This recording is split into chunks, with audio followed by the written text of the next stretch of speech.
서울과 수도권에서 수백 대 1의 경쟁률이 나오는 등 곳곳에서 청약 열기 후끈한 모습이죠. 다음 달 3기 신도시 대규모 사전 청약까지 임박하며 시장은 더욱 달아오를 것으로 관측이 되고 있습니다.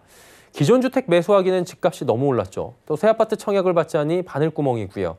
우리 청약 시장은 과연 어떻게 흘러갈지 부동산부의 설석용 기자와 짚어보도록 하겠습니다. 설 기자 나와 있습니까? 네, 안녕하십니까? 예, 3기 신도시 사전 청약 일정이 지금 공개가 된 것 같아요. 국민들의 관심이 집중될 수밖에 없는데 사실 이 부분뿐만 아니라 최근에 분양을 마친 단지들도 굉장히 열기가 뜨거웠다죠. 네, 특히나 수도권 지역 신규 아파트에 대한 관심은 여전히 뜨겁습니다. 워낙 신규 주택이 없는 데다가 수도권에 새롭게 등장만 하면 일명 로또 단지라는 수식어가 붙을 정도로 실수요자들의 관심이 집중되고 있습니다. 실제로 어제 분양을 마감한 서울 반포동 레미안 원베일리 아파트 1순위 청약에 총 3만 6천여 명이 몰리며 세 자릿수 경쟁률을 보였습니다. 총 224가구 모집에 3만 6,116가구가 접수한 건데요.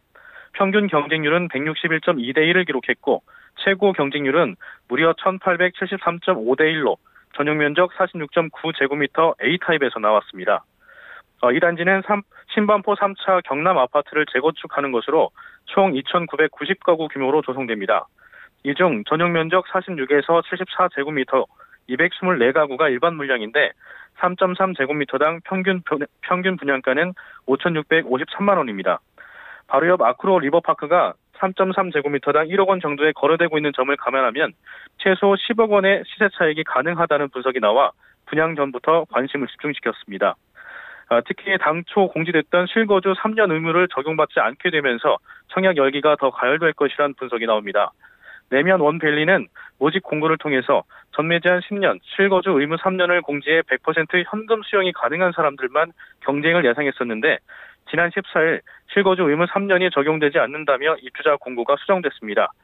당첨자들이 입주 시점에 세를 놓고 전세 보증금으로 잔금을 치를 수 있게 돼 현금이 부족한 사람도 도전이 가능했던 겁니다. 참고로 올해 서울 강남권에는 레미안 원밸리를 시작으로 반포동 레미안 원펜타스, 잠원동 신반포 메이플자이, 방배동 DH 방배 등이 일반 분양을 준비하고 있어서 관심을 모으고 있습니다. 서울의 아파트는 관심이 뜨겁다 보니까 경쟁이 치열할 수밖에 없을 것 같고요. 공급도 없고요.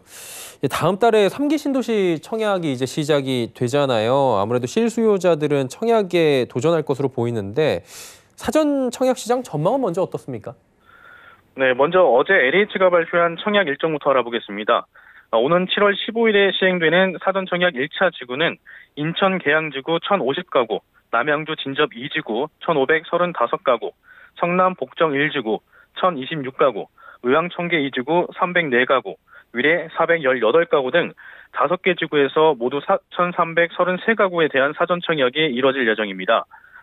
각 지구별로 공공분양과 신혼희망타운 등으로 나눠 청약을 진행하기 때문에 어디에 신청할 것인가 일단 고려를 해봐야 합니다. 이번 5개 지구를 포함해 올해 12월까지 3기 신도시에 대한 4차 사전 청약이 진행될 예정인데요.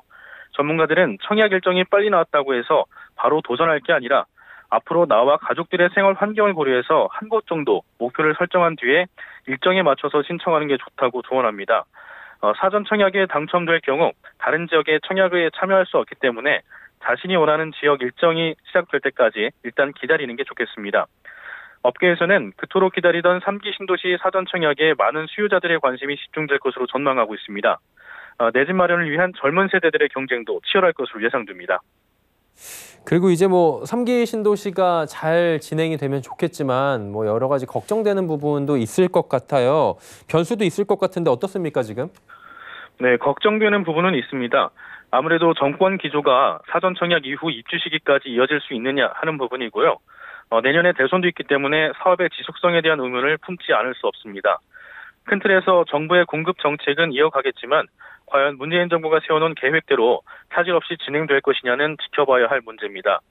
또 정부의 수도권 신규 주택 공급 계획이 드디어 시작된다고 볼 수도 있지만 사전 청약 이후 본 청약까지 과연 얼마나 걸릴 것이냐 하는 문제에 대한 확답은 할 수 없습니다. 예를 들어 인천 계양이 다음 달 사전 청약을 진행한다고 하는데 3기 신도시 중 사업이 가장 빠르게 진행되고 있지만 아직까지 보상 작업은 60% 정도 이루어진 것으로 알려졌습니다. 다른 지역의 경우 그보다 덜 이루어졌다고 볼 수 있기 때문에 토지 보상 이후 본청약과 준공 그리고 입주까지 얼마나 걸릴지는 사실 미지수라고 보는 게 더 정확할 거란 분석이 나옵니다. 김효선 NH농협은행 올백자문센터 수석 전문위원입니다.